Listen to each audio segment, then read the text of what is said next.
സംവിധായകരും താരങ്ങളും പറയുന്ന box office കണക്കുകളുടെ സത്യാവസ്ഥ എന്താണ്? പ്രമുഖ നിർമ്മാതാവിന്റെ വാക്കുകളിൽ നിന്ന് തന്നെ തുടങ്ങാം. ഈ സംവിധായകന് പേരെടുക്കാൻ വേണ്ടിയിട്ട് 100 കോടിയും 500 കോടിയും എന്നും പറഞ്ഞ് ഇത് ചെയ്യും. അയാൾക്ക് വേറെ സിനിമ കിട്ടാനുള്ള നമ്പറും കാര്യങ്ങളുമാണ്. എന്നാലേ അടുത്ത 1000 കോടി രൂപയുടെ പടം ചെയ്യാൻ ഒക്കൂ. ഇതൊക്കെയാണ് ഇവിടുത്തെ പ്രശ്നങ്ങൾ.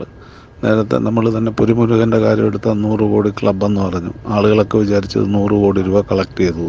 പക്ഷെ അതിൻ്റെ യാഥാർത്ഥ്യം എന്താണെന്ന് എല്ലാവർക്കും അറിയാം. ടോമിച്ചമ്മളോ പാടത്തിനറിയാം എത്ര കോടി രൂപ അദ്ദേഹത്തിനില്ല. ആ പടത്തിനെക്കാട്ടിലും ലാഭം അദ്ദേഹം രാമലീല എന്ന് പറഞ്ഞ പടത്തിലുണ്ടാക്കിയതായിട്ടാണ് നമ്മളടുത്ത് പറഞ്ഞത്.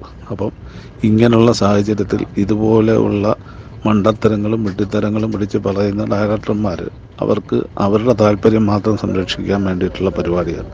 ഇതിൻ്റെ തലവേദന മുഴുവൻ ഇപ്പോൾ ആൻ്റണി പെരുമ്പാവൂർക്കാണ് വരുന്നത്. ഇൻകം ടാക്സുകാരും ബാക്കിയുള്ളവരൊക്കെ ആൻ്റണിയുടെ വീട്ടിൽ കയറി ഇറങ്ങും. ശ്രീകുമാർ മേനോനെ നഷ്ടപ്പെടാനൊന്നുമില്ല. സിനിമ ഒരു കലയാണ്. പക്ഷേ കലയെക്കുറിച്ച് മാത്രം പറഞ്ഞുകൊണ്ടിരുന്നാൽ ചലച്ചിത്ര നിർമ്മാണം സാധ്യമാവില്ല എന്നുള്ള കാര്യം നമുക്ക് എല്ലാവർക്കും അറിയാം. അതൊരു ബിസിനസ് കൂടിയാണ്. കലയും കച്ചവടവും ചേർന്ന് നിന്നാൽ മാത്രമേ നല്ല സിനിമകൾ ഉണ്ടാകൂ. നല്ല നടന്മാരും നല്ല സംവിധായകരും ടെക്നീഷ്യന്മാരും എല്ലാം ഉണ്ടാകൂ. പക്ഷേ സിനിമ വെറും കച്ചവടം മാത്രമായി കാണുന്ന കാഴ്ചയാണ് ഇന്ന് മലയാള സിനിമാ ലോകത്ത് നാം കണ്ടുകൊണ്ടിരിക്കുന്നത്. ഈ ഒരൊറ്റ കാരണം കൊണ്ട് പല സിനിമകളെയും മലയാളികൾ കൈവിടുകയും വലിയ പരാജയങ്ങൾ രുചിക്കുകയും ചെയ്തിട്ടുണ്ട്. 2018 മലയാളത്തിൽ 156 സിനിമകളാണ് റിലീസ് ചെയ്തത്. ഇതിൽ വലിയ താരങ്ങൾ അഭിനയിച്ച സിനിമകൾ ഉൾപ്പെടെ 85% പടങ്ങളും പരാജയമായിരുന്നു. 2017 കൂടുതൽ സിനിമകൾ വന്നു, കൂടുതൽ പരാജയങ്ങളും ഉണ്ടായി. 2018 കണക്കുകൾ നൽകുന്ന സൂചന പ്രകാരം 370 കോടി രൂപയോളം നഷ്ടം കണക്കാക്കപ്പെടുന്നു. പ്രതിവർഷം 200 സിനിമകൾ വരെ റിലീസ് ചെയ്താലും ഒരു കുഴപ്പവുമില്ലാതെ താങ്ങാനുള്ള ശേഷി കേരളത്തിലെ തിയേറ്ററുകൾക്കുണ്ട് എന്നാണ് പഠന റിപ്പോർട്ട്. കഴിഞ്ഞ 2 വർഷത്തിനിടയിൽ ബഹുഭൂരിപക്ഷം വരുന്ന തിയേറ്ററുകളും നവീകരിക്കുകയും മൾട്ടി സ്ക്രീനുകൾ പോലുള്ള സംവിധാനങ്ങൾ ഏർപ്പെടുത്തുകയും ചെയ്തിട്ടുണ്ട്. 400-ലധികം സ്ക്രീനുകളാണ് ഇതുമൂലം കൂടുതലുണ്ടായത്. ഇത് സിനിമക്ക് അനിവാര്യം തന്നെയാണ്. കൂടുതൽ സ്ക്രീനുകൾ ഉണ്ടായാൽ മാത്രമേ കൂടുതൽ സിനിമകൾ റിലീസ് ചെയ്യാനും ലാഭം നേടാനും ഒക്കെ സാധിക്കുകയുള്ളൂ. ഒരു കാലത്ത് തിയേറ്ററുകളെ പൂർണ്ണമായും കൈയൊഴിഞ്ഞിരുന്ന പ്രേക്ഷകർ വീണ്ടും തിരിച്ചു വരാൻ ആരംഭിച്ചിട്ടുണ്ട്. പണത്തിനും പ്രശസ്തിക്കും വേണ്ടി മാത്രം തട്ടിക്കൂട്ടി സിനിമകൾ എടുത്ത് ദയവായി ഇത് ഇല്ലാതാക്കരുത് എന്നാണ് തിയേറ്ററുകാർ ഇപ്പോൾ പറയുന്നത്. ആരഭിനയിച്ചാലും ആര് സംവിധാനം ചെയ്താലും നല്ലൊരു കഥയുണ്ടോ എന്ന് അന്വേഷിക്കുന്നത് ഉത്തമമായിരിക്കും.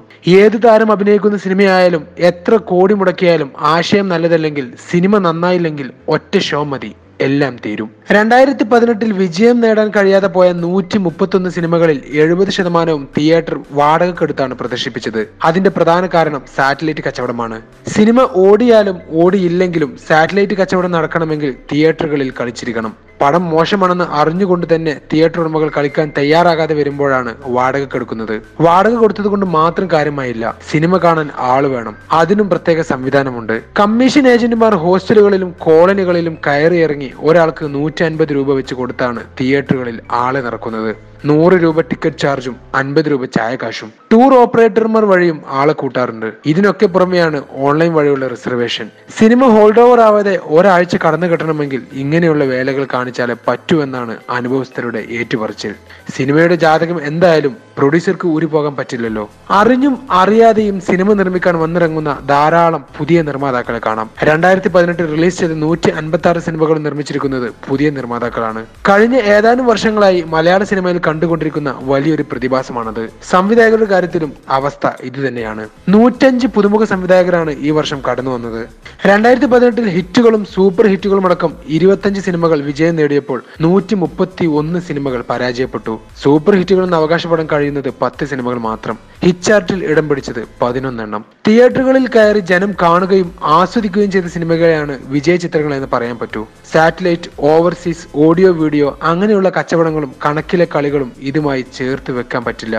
റിലീസ് സിനിമകളുടെ എണ്ണത്തിന് ആനുപാതികമായി വിജയ ശതമാനം ഉയരാതെ പോയത് എന്തുകൊണ്ടാണെന്ന് പരിശോധിക്കപ്പെടേണ്ടതുണ്ട്.